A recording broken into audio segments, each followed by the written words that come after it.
ക്രിസ്തുവിലുള്ള പ്രിയപ്പെട്ട സഹോദരി സഹോദരന്മാരെ, ഇന്നത്തെ ദൈവവചനം വിശുദ്ധ യോഹന്നാൻ എഴുതിയ സുവിശേഷം 17-ാം അധ്യായം 11 മുതൽ 19 വരെയുള്ള വാക്യങ്ങൾ. ഇനിമേൽ ഞാൻ ലോകത്തിലല്ല, എന്നാൽ അവർ ലോകത്തിലാണ്. ഞാൻ അങ്ങയുടെ അടുത്തേക്ക് വരുന്നു. പരിശുദ്ധനായ പിതാവേ, നമ്മെപ്പോലെ അവരും ഒന്നായിരിക്കേണ്ടതിന് അവിടുന്ന് എനിക്ക് നൽകിയ അവിടുത്തെ നാമത്തിൽ അവരെ അങ്ങ് കാത്തുകൊള്ളണമേ.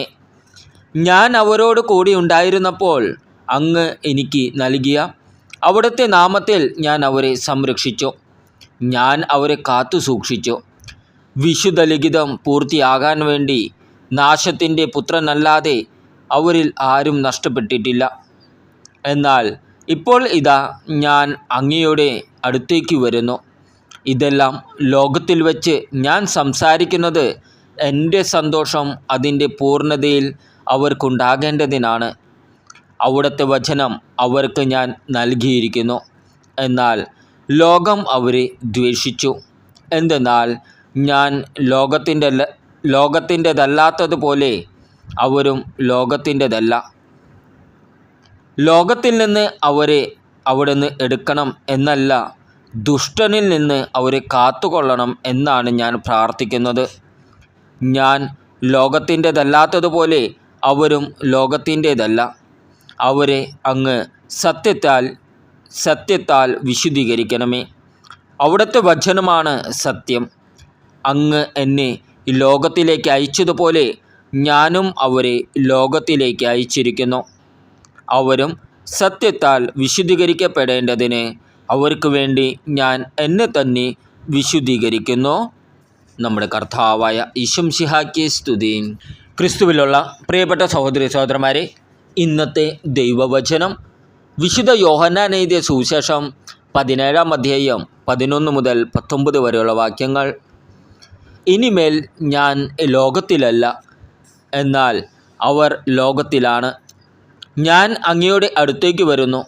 പരിശുദ്ധനായ പിതാവേ, നമ്മെപ്പോലെ അവരും ഒന്നായിരിക്കേണ്ടതിന് അവിടുന്ന് എനിക്ക് നൽകിയ അവിടുത്തെ നാമത്തിൽ അവരെ അങ്ങ് കാത്തുകൊള്ളണമേ. ഞാൻ അവരോട് കൂടി ഉണ്ടായിരുന്നപ്പോൾ അങ്ങ് എനിക്ക് നൽകിയ അവിടുത്തെ നാമത്തിൽ ഞാൻ അവരെ സംരക്ഷിച്ചു. ഞാൻ അവരെ കാത്തു സൂക്ഷിച്ചു. വിശുദ്ധ ലിഖിതം പൂർത്തിയാകാൻ വേണ്ടി നാശത്തിൻ്റെ പുത്രനല്ലാതെ അവരിൽ ആരും നഷ്ടപ്പെട്ടിട്ടില്ല. എന്നാൽ ഇപ്പോൾ ഇതാ ഞാൻ അങ്ങയുടെ അടുത്തേക്ക് വരുന്നു. ഇതെല്ലാം ലോകത്തിൽ വച്ച് ഞാൻ സംസാരിക്കുന്നത് എൻ്റെ സന്തോഷം അതിൻ്റെ പൂർണ്ണതയിൽ അവർക്കുണ്ടാകേണ്ടതിനാണ്. അവിടുത്തെ വചനം അവർക്ക് ഞാൻ നൽകിയിരിക്കുന്നു. എന്നാൽ ലോകം അവരെ ദ്വേഷിച്ചു. എന്തെന്നാൽ ഞാൻ ലോകത്തിൻ്റെതല്ലാത്തതുപോലെ അവരും ലോകത്തിൻ്റെതല്ല. ലോകത്തിൽ നിന്ന് അവരെ അവിടുന്ന് എടുക്കണം എന്നല്ല, ദുഷ്ടനിൽ നിന്ന് അവരെ കാത്തുകൊള്ളണം എന്നാണ് ഞാൻ പ്രാർത്ഥിക്കുന്നത്. ഞാൻ ലോകത്തിൻ്റെതല്ലാത്തതുപോലെ അവരും ലോകത്തിൻ്റേതല്ല. അവരെ അങ്ങ് സത്യത്താൽ വിശുദ്ധീകരിക്കണമേ. അവിടുത്തെ വചനമാണ് സത്യം. അങ്ങ് എന്നെ ലോകത്തിലേക്ക് അയച്ചതുപോലെ ഞാനും അവരെ ലോകത്തിലേക്ക് അയച്ചിരിക്കുന്നു. അവരും സത്യത്താൽ വിശുദ്ധീകരിക്കപ്പെടേണ്ടതിന് അവർക്ക് വേണ്ടി ഞാൻ എന്നെ തന്നെ വിശുദ്ധീകരിക്കുന്നു. നമ്മുടെ കർത്താവായ ഈശോമിശിഹായ്ക്ക് സ്തുതി.